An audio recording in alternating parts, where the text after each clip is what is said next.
President Trump کا سمٹ ہوا تھا اس سے پہلے بہت دھمکیاں دی جا رہی تھیں، لیکن اس کے فوراً بعد جو ہے وہ ساری دھمکیاں واپس ہو گئیں.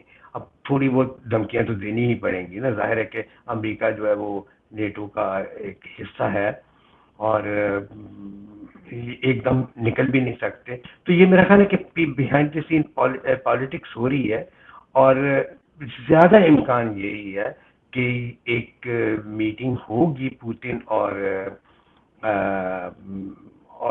زیلنسکی کے درمیان، جس میں کچھ باتیں طے کر دی جائیں گی. دیکھیے بڑی انٹرسٹنگ بات ہے کہ ٹرمپ نے ریسنٹلی 2-3 دفعہ یہ کہا ہے کہ پوتن اور زیلنسکی کی جو فرسٹ میٹنگ ہوگی اس میں میں نہیں ہوں گا. اب یہ ٹرمپ صاحب کی جو ہے نا، یہ وہ نہیں ہے، کیا کہنا چاہیے، نیچر، وہ ماسٹر آف دی سیریمنی قسم کے آدمی ہے، اور جو وہ نکل رہے ہیں اس میٹنگ سے، مطلب یہ ہے کہ وہ ذمہ داری نہیں لینا چاہتے. تو یہ اس طرح میں اس کو دیکھتا ہوں. اچھا، یہ جو آپ نے بات کی عارف صاحب، اس پہ ایک خبر اور آئی ابھی 2-3 دن پہلے، اور وہ خبر صحیح ہے، فیک نہیں ہے. اس میں یہ ہوا ہے کہ جو فرانس ہے اس کی منسٹری کی طرف سے جو ہاسپٹلز ہیں ان کو ایک الرٹ جاری کیا گیا، ایک لیٹر بھیجا گیا. اس لیٹر میں کہا گیا کہ 2026 مارچ میں جو ہے وہ کسی بڑے کانفلکٹ کے لیے اپنے آپ کو پریپیئر کریں، جس میں سولجرز جو ہیں وہ بڑی تعداد میں اگر زخمی ہو کے پہنچیں تو ان کے ہیلتھ کیئر کے لیے جو ہے وہ آپ ان کو ٹیک کیئر کرنے کے لیے تیار ہوں. ان کے منسٹری سے جب یہ سوال کیا گیا، منسٹر سے، ہیلتھ منسٹر میرا خیال ہے، تو انہوں نے اس کو ڈینائی نہیں کیا. اچھا، اب آپ اس سے تو یہ پتا چلتا ہے، اگر ایسا ہے اور یہ سچ ہے، تو اس سے تو یہ پتا چلتا ہے کہ جو ابھی آپ نے بات کی کہ جو یورپین کنٹریز ہیں وہ وار کے لیے تیار ہیں، تو پھر اس کا مطلب ہے کہ کوئی ایسا کانفلکٹ بڑھ سکتا ہے رشیا اور یورپ کے بیچ. آپ دیکھ رہے ہیں ایسا؟ میں نہیں دیکھ رہا اس کو کہ یہ ایک بڑا کانفلکٹ بنے گا، کیونکہ یورپینس کو یہ سمجھ ہے کہ اگر روس کے ساتھ جنگ کی گئی تو اس کا نتیجہ بہت برا ہوگا یورپ کے لیے. دیکھیے یورپ اور رشیا کی سائیکالوجی، یورپ جب میں کہتا ہوں تو یہ ویسٹرن یورپ کی بات کر رہے ہیں جو نیٹو کے ساتھ ہے، جو سائیکالوجی ہے وہ بڑی ڈفرینٹ ہے. پچھلے اگر 1000 سال کا نظر ڈالیں تو یورپین جو نیشنز ہیں وہ ہمیشہ جنگ میں وہ رہی ہیں انوالو، ایک دوسرے کے خلاف. یورپ میں، یورپ کے بعد باہر انڈیا میں، ادھر لیٹن امریکہ میں، ہمارے یہاں امریکہ میں. لیکن یہ ہے کہ رشیا جو ہے وہ اپنے ارد گرد ہی اپنا ایک امپائر بلڈ کرتا رہا ہے. تو میں یہ دیکھتا ہوں کہ اگر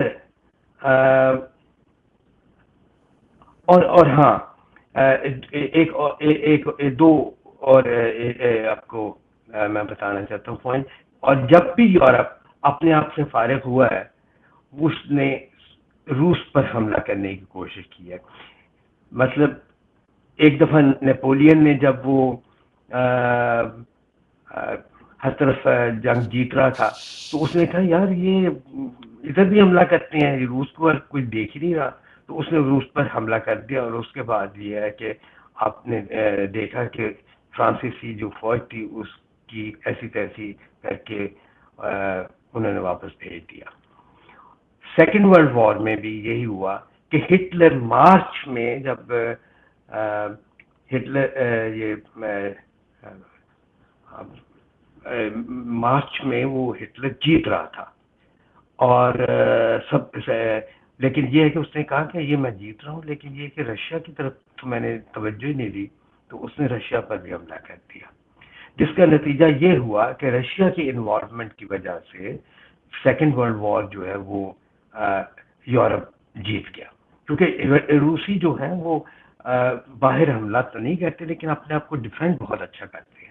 اور یہی ہم نے ٹرینڈ دیکھا ہے، پیٹرن دیکھا ہے یوکرین میں، کہ روس نے بڑا اس کو تھوڑا تھوڑا لڑائی کی ہے یوکرین کے ساتھ. اگر وہ روس چاہتا تو وہ اس کو وہ دو چار مہینے میں کر سکتا تھا. 2-4 مہینے ہی شاید تھوڑا سے زیادہ وقت میں اس کو وہ ختم کر سکتا ہے. لیکن روس کا یہ مقصد نہیں ہے کہ وہ یوکرین پر قبضہ کرے. اس کے جو آبجیکٹیوز گولز ہیں ڈکلیئرڈ، اور اس کے مطابق یہ ہے کہ اس نے اپنے چند گولز اپنی جو اپنا ڈیفینس اور سیکورٹی ہے اس کو وہ بنانا ہے، اپنی سیکورٹی کو وہ مضبوط کرنا ہے، اور اس کے لیے گارنٹی چاہیے اس کو، اور اس کے بعد وہ واپس چلا جائے گا. لیکن ظاہر ہے کہ اس میں کچھ حصے اب وہ جو یوکرین کی ہے وہ رکھنا چاہتا ہے تاکہ اس کا جو ڈیفنس ہے وہ مضبوط رہے. عارف جمال صاحب، ابھی آپ نے یہ کہا کہ جو روس ہے وہ اپنے آپ کو ڈیفینڈ بڑے اچھے سے کرتا ہے، لیکن ہم نے دیکھا کہ جب پاکستان کی طرف سے افغان جہاد جو ہے وہ لڑا گیا اور جو یو ایس ایس آر کے ٹکڑے ہوئے، اس وقت تو وہ اپنے آپ کو ڈیفینڈ نہیں کر پائے. کیا آپ اگری کرتے ہیں یا نہیں؟ میں اگری نہیں کرتا، اس لیے کہ وہاں پر سوویت یونین اور افغان آرمی کا مقابلہ نہیں تھا، سوویت یونین اور مجاہدین کا مقابلہ تھا. اس کی یہ دو مختلف چیزیں ہیں، دو فوجوں کا لڑنا اور ایک انڈر گراؤنڈ تنظیم کا لڑنا. جیسے وہ کہتے ہیں نا، ایک چونٹی بھی ہاتھی کو پاگل کر دیتی ہے اس کی سونڈ میں جب داخل ہو جاتی ہے. ایک بات. دوسری بات یہ کہ سوویت یونین کا جو فال ہے وہ افغانستان کی وجہ سے نہیں ہوا، وہ انٹرنل ریزنز کی وجہ سے ہو. انٹرنل اکنامک جو اس کا اسٹرکچر تھا وہ راٹ کر گیا ہوا تھا، اس کی وجہ سے ہوا. تو یہ دو پوائنٹ ہے میرے خیال میں اس کو دیکھنے کے لیے. تو سر پھر وہ غلط کہتے ہیں کہ جی یو ایس ایس آر کو توڑا اس جی جہاد بالکل نے؟ بالکل بالکل، یہ بالکل غلط ہے. اچھا. جی بالکل. ہوں. افغان مجاہدین نے یو ایس ایس آر کو نہیں توڑا، انٹرنلی ٹوٹا ہے. انٹرنلی وہ جو سوویت یونین کا اکنامک اسٹرکچر تھا وہ بیٹھ گیا تھا. اچھا، تو لیکن پھر رشیا اور پاکستان کے تو کوئی تعلقات بہت عرصے تک نہیں رہے نا، اور ایک آپ کو پتہ ہی ہے جو چلتا رہا، تو پھر وہ تو ابھی بہت دیر کے بعد پھر ایسا کیوں ہوا؟ اگر ایسا وہ نہیں سمجھتا، روس جو ہے وہ یہ نہیں سمجھتا تھا کہ پاکستانی افغانستان نے ہمارے خلاف جو ہے وہ مل کے کچھ جو بھی کیا ہے جس کے بھی کہنے پر، تو پھر کوئی ریلیشنز بھی نہیں رہے، کوئی وہ بھی نہیں رہا. دیکھیے، قومیں لڑتی ہیں اور اس کے بعد ایک دم وہ دوستیاں بھی کرتی ہیں.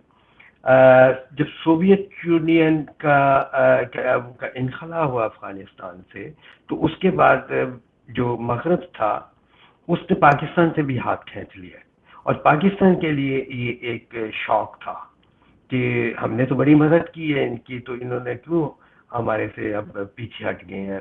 سینکشن شروع ہو گئی تھی، پریسلر امینڈمنٹ آ گئی، فلانا لا آ گیا، فلانا آ گیا. تو اس وقت پاکستان نے فوری طور پر رشیا کے ساتھ تعلقات اچھے کرنے کا پروسیس شروع کر دیا، اور وہ بہت آہستہ رہا شروع میں، اور پھر وہ بڑھتا رہا اور اب کافی قریب ہو چکے ہیں. لیکن پاکستان اس وقت اس کو بیلنس کر رہا ہے چائنا، امریکہ اور روس کے ساتھ تعلقات کو، اور میرے خیال میں کوئی اتنا برا نہیں وہ کھیل رہا. اچھا سر، ایک اور سوال یہ کہ یہ جو ابھی جتنی بھی ڈیولپمنٹس ہیں اس میں اگر کوئی ایسا کانفلکٹ جنم لیتا ہے، یعنی پہلے کانفلکٹ تو پہلے ہی ہے لیکن بڑھتا ہے، اور اس میں جو بڑی جنگ کی طرف اگر یہ دنیا جاتی ہے، جس طرح یورپ کی ہم بات کر رہے تھے رشیا کے ساتھ، تو اس میں آپ کو کیا لگتا ہے کہ جو ٹلٹ ہے، جو الائنس بنیں گے، اس میں کیا رشیا، انڈیا اور چائنا اکٹھے ایک طرف ہوں گے اور دوسری طرف یورپ اور امریکہ ہوگا یوکرین کے ساتھ؟ ایسا ہوگا اگر ایسا ہوتا ہے تو؟ یہ ایکچولی یہ کی کوشچن ہے آج کی دنیا کا. یہ جو سچویشن ہے اس کا یہ مین کوشچن ہے. میں جو یہ دیکھ رہا ہوں کہ پچھلے 10 سال سے دنیا میں کئی پاور، ملٹری، اکنامک پولز ابھرے ہیں، لیکن ان کو ریکگنائز نہیں کیا گیا. جب سوویت یونین تھا تو اس وقت کہا جاتا تھا کہ یہ بائی پولر ورلڈ ہے، ایک پاور ہے امریکہ اور دوسرا ہے سوویت یونین، اور باقی یورپ امریکہ کے ساتھ ہے، اور وارسا پیکٹ جو ہے وہ سوویت یونین کے ساتھ ہے۔ جب سوویت یونین ڈس انٹیگریٹ ہوا تو اس وقت کہا گیا کہ امریکہ جو ہے وہ واحد سپر پاور ہے، اور یہ چلتا رہے گی انٹل ویری ریسنٹلی یہی کہا جاتا تھا بس امریکہ ایک ہی پاور ہے دنیا کی، اکنامک پاور اور ملٹری پاور۔ لیکن پچھلے 10 سال میں جو چینجز آ رہی تھی ان کو ریکگنائز نہیں کیا گیا۔ پچھلے 6 مہینے میں آپ نے دیکھا کہ وہ جو چینجز ہیں ان کو امریکہ نے پوری دنیا نے ریکگنائز شروع کر دیا، اور اس وقت جو سچویشن ہے میں کہتا ہوں اس وقت 3.5 پولز بن چکے ہیں۔ ایک امریکہ کا ہے، امریکہ کا ایک سب سے بڑا پول جو ہے وہ چائنا کا ہے، اور یہ اکنامک پول ہے، اور دوسرا جو ہے وہ ہے امریکہ کا، یہ اکنامک اور ملٹری پول ہے۔ تیسرا جو ہے وہ رشیا ہے جو کہ ملٹری پول ہے۔ اب یہ جو تینوں ملک ہیں، یہ تینوں ملک کے پاس اتنی وہ ہے نیوکلیر پاور کہ یہ پوری دنیا کو ڈسٹرائے کر سکتے ہیں کئی دفعہ، لیکن دنیا تو ایک ہی دفعہ ڈسٹرائے ہو سکتی ہے نا۔ اچھا، تیسرا تین ملکوں کے بعد میں کہتا ہوں کہ انڈیا جو ہے وہ آدھا پول ہے، تو 3.5 پول میں گناتا ہوں۔ تو جو اس سیکٹ کو جو ہے ٹرمپ کی پالیسیز نے کافی زیادہ ہیلپ کی ہے اس کو سامنے لانے میں، اور اس وقت ورنہ اتنی چیز ساری ہمیں آج ایک ہفتہ پہلے تک اتنا نہیں پتا تھا کہ چائنا کی ملٹری پاور کتنی ہے۔ یہ جو انہوں نے شو کیا ہے اس سے پتہ چل رہا ہے کہ چائنا کی پاور جو ہے وہ بغیر ہمیں بتائے بہت زیادہ ہو چکی تھی۔ اب دیکھیے نا، چائنا ایک امپیریلسٹ کنٹری نہیں رہا کبھی بھی۔ پچھلے اگر 1000 سال کی ہسٹری پر نظر ڈالیں تو چائنا نے صرف ایک جنگ کی ہے 1979 میں، جب کمبوڈیا اور ویتنام کا کانفلکٹ ہوا تو انہوں نے کمبوڈیا کے ساتھ مل کر، یہ شروع کی بات ہے 1979 کی۔ اس سے پہلے 13 سینچری میں چائنا کی طرف سے جاپان پر حملے ہوئے، لیکن وہ حملے کیے تھے منگولز نے، چائنیز نے نہیں۔ جو چائنیز بیسیکلی ایک پیسفل قوم ہے، اور دیکھیے چائنا کا ایک ہی ملٹری بیس ہے دنیا میں، جبوتی میں۔ امریکہ کے جو ہے ملٹری بیسز جو ہے وہ 750 سے 800 ملٹری بیسز ہیں، اور 80 ملکوں میں ہیں۔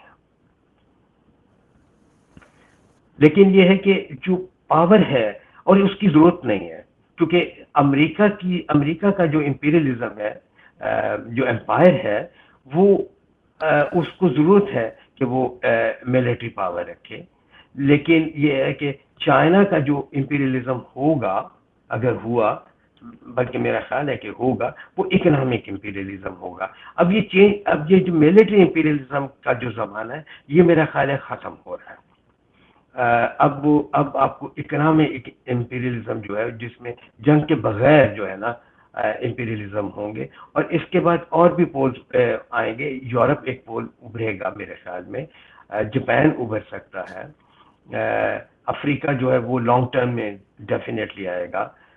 تو یہ جو کرنٹ سچویشن ہے، میرا خیال ہے کہ اس میں یہ دیکھنے کی ضرورت ہے کہ